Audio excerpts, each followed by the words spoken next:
दुनिया की leading company Apple ने हिंदुस्तान में अपने स्टोर का इफ्तिताह किया है। गुज़िश्ता हफ्ते ही मर्सिडीज बेंज ने हिंदुस्तान में अपनी पहली कार मैन्युफैक्चर की है। तमाम बड़ी टेक कंपनियों के सीईओज हिंदुस्तानी निजात हैं कि जिसके बाद यह कहा जा सकता है कि हिंदुस्तान दुनिया भर की हाई टेक कंपनियों की अहम मार्केट बनता जा रहा है। भारत में आईफोन्स की प्रोडक्शन में नुमाया इजाफा देखने को मिला है। गुज़िश्ता साल एप्पल ने 9.3 अरब डॉलर मालियत के फोन तैयार किए, जबकि रवा साल 5 अरब डॉलर के फोन तैयार किए कि जो कि 2021 के मुकाबले में 4 गुना ज्यादा थे।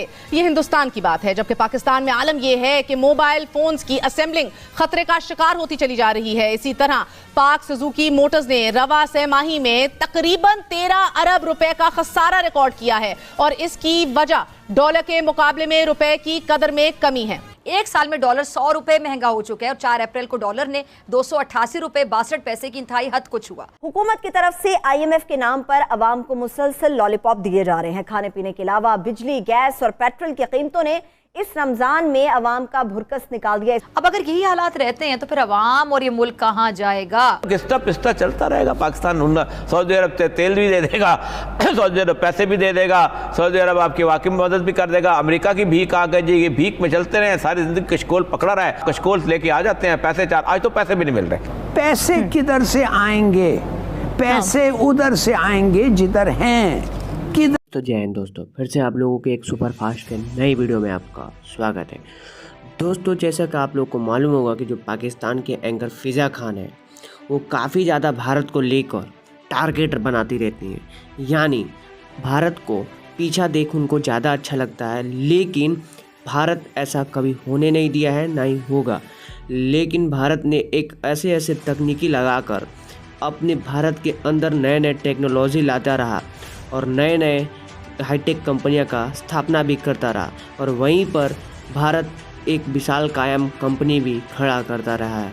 लेकिन मैं आपको बता दूं कि जो मर्सिडीज़ की कारें हैं, जो फ़ॉरेन में इसकी मैन्युफैक्चर होती हैं, इसकी कंपनियां जितनी हैं फ़ॉरेन में, लेकिन भारत अब यहाँ पे इस कंपनी को स्थापना किया है और यहीं पर उसकी मतलब मैन्युफैक्चर भी किया है और तैयार भी किया है और यहीं पे आईफोन की भी हाईटेक कंपनियां भी स्थापित किया है। आइए देखते हैं पाकिस्तानी मीडिया सबसे पहले क्या बोलती है।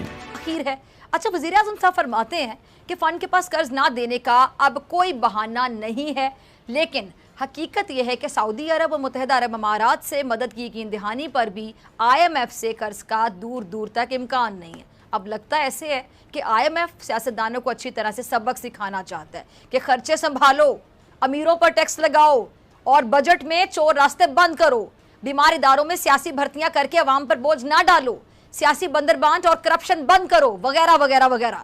हुकूमतें ये बातें एक कान से सुनकर दूसरे कान से निकालती चली आई हैं, मगर आखिर कब तक? सियासतदान जब तक अपना किबला दुरुस्त करके ठोस फैसले नहीं करते, दुनिया हमारी मदद नहीं करेगी। जो कौम अपनी मदद नहीं करती, खुदा भी उसकी मदद नहीं करता।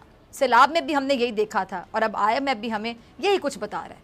लेकिन इतना कुछ होने के बाद भी हमारे हुक्मरान समझने से कासिर हैं, नहीं समझ रहे। सुनिए बातें, वो लोग और वो मुल्क जो हैं जो समझते हैं कि पाकिस्तान की लीडरशिप में जो इमरान खान को रहना ये मुनासिब नहीं होगा उनके इंटरेस्ट के लिए, इट डजंट सूट देम। और मैं इनकी बात नहीं कर रहा हूँ 7 समंदर पार, हाँ। मैं उन लोगों को भी बात कर रहा हूँ जो हमारे नज़दीक हैं और बड़े दोस्त बनते हैं, जो आते हैं और वक्त देख के हमें इमदाद भी कभी कभी देते हैं। अब बात असल ये है कि पाकिस्तान अंडर नवाज शरीफ और वो पुरानी लीडरशिप मीन्स कि पाकिस्तान वाकई आएगा अमेरिकन फोल्ड के अंदर। अच्छा। और वो खुश होंगे, वो कंफर्टेबल फील करेंगे, वो पाकिस्तान को नचा सकेंगे, जब ढोलक करेंगे वो नाचने लगेंगे। मगर अगर इमरान खान रहा और उसका फ्रेश और नया पर्सपेक्टिव है of the role of Pakistan और किसके साथ दोस्ती करना चाहिए और कितनी गहरी दोस्ती करनी चाहिए, अगर वो हुआ तो फिर पाकिस्तान ए न्यूक्लियर पावर और अनस्टेबल, कुछ अजीब सा एक ये बनता है उनके लिए, थ्रेट बनता है। किस्ता पिस्ता चलता रहेगा। पाकिस्तान सऊदी अरब तेल भी दे देगा, सऊदी अरब पैसे भी दे देगा, सऊदी अरब आपकी वाकई में मदद भी कर देगा। अमेरिका की भीख आ गई जी, भीख में चलते रहे, सारी जिंदगी कशकोल पकड़ा रहा है, कशकोल लेके आ जाते हैं पैसे चार। आज तो पैसे भी नहीं मिल रहे। अब तो हालत यह है ना, एक साल के अंदर को 4 पैसे मिल जाते तो तब भी हम कहते हैं कि यार को गवर्नमेंट जो है उसने कुछ किया है। IMF ने 8 के 9 दफा इन लोगों को बुला के और फिर उसके बाद जलील करके वापस भेज दिया। ऑटोमोबाइल सेक्टर को देखा जाए तो गुज़िश्ता साल के मुकाबले में 66% प्रोडक्शन में कमी हुई है। मुल्क की एक्सपोर्ट्स की बैकबोन टेक्सटाइल भी मंदी का शिकार है। मार्च के दौरान 23% कमी, जबकि गुज़िश्ता साल के मुकाबले में तकरीबन 13% कम एक्सपोर्ट्स की गई हैं। अनफॉर्चुनेटली नाज़रीन, प्रोडक्शन में कमी या मौतली की अहम तरीन वजह रुपए के मुकाबले में डॉलर की कदर में इजाफा और कम होते गैर मुल्की ज़र मुबादला ज़खायर हैं। इस वक्त पाकिस्तान के गैर मुल्की ज़र मुबादला ज़खायर 4 अरब डॉलर, गैर मुल्की कर्ज 130 अरब डॉलर, अंदरूनी कर्ज 80 अरब डॉलर, तजारती खसारा 18 अरब डॉलर, हफ्तावार महंगाई 46.5%, माहाना महंगाई 47% से ज्यादा रही। स्टेट बैंक ऑफ पाकिस्तान के अदादो शुमार के मुताबिक सिर्फ जनवरी के दौरान मुल्की कर्ज 4000 अरब रुपए इजाफे से 55,000 अरब रुपए तक पहुंच गया है। अब कर्ज की अदायगियों के लिए हुकूमत कर्ज लेती है, लेकिन मुल्क में जारी महंगाई को कम करने के लिए शरह सूद बढ़ाने के साथ साथ सालाना नए करेंसी नोट छापती भी है। अब ये नए नोट छापना मुईशत को ठीक करने की बजाय खराब करते हैं नाज़रीन, क्योंकि ऐसा करने से करेंसी की कदर में मजीद कमी हो जाती है। स्टेट बैंक के अदादो शुमार के मुताबिक इस वक्त पाकिस्तान में मुल्की करेंसी की कुल सर्कुलेशन 27.60 खरब रुपए है, कि जिसमें से तकरीबन 20 खरब रुपए बैंकों में और बाकी 7.5 खरब रुपए सर्कुलेशन में है।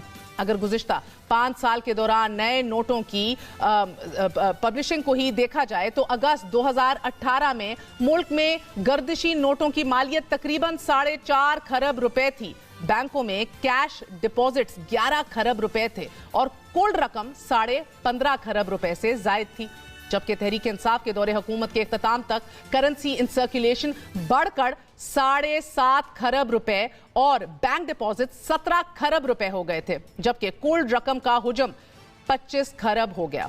यानी कि महज 3 साल 7 माह के दौरान तहरीक इंसाफ दौर में 10 खरब रुपए के नए नोट छापे गए। और अगर मौजूदा हुकूमत के 11 माह को देख लिया जाए तो 24 फरवरी 2023 तक पाकिस्तान में कुल करेंसी सर्कुलेशन 8 खरब रुपए थी, जबकि बैंक डिपॉजिट्स को मिलाकर ये रकम 28 खरब रुपए बनती है। यानी कि सिर्फ फकत 11 माह में मौजूदा दौरे हुकूमत में तकरीबन 3 खरब रुपए के नए नोट छापे गए हैं। पाकिस्तान में करेंसी सर्कुलेशन खित्ते के दीगर ममालिक से कहीं ज्यादा है। भारत में जेर गर्दिश करेंसी 32 खरब है, कि जो कि कुल डिपॉजिट्स का 17% बनती है। बांग्लादेश में तकरीबन 17% और पाकिस्तान में जेर गर्दिश करेंसी कुल डिपॉजिट्स का तकरीबन 35% है। ये दादो शुमार हमारी मुईशत और रुपए की कदर का अंदाजा लगाने के लिए काफी हैं। नए नोट छापने का एक मतलब ये भी है कि अवाम महंगाई के पेश नजर अपनी सेविंग्स यानी कि बचत की हुई रकम इस्तेमाल कर रहे हैं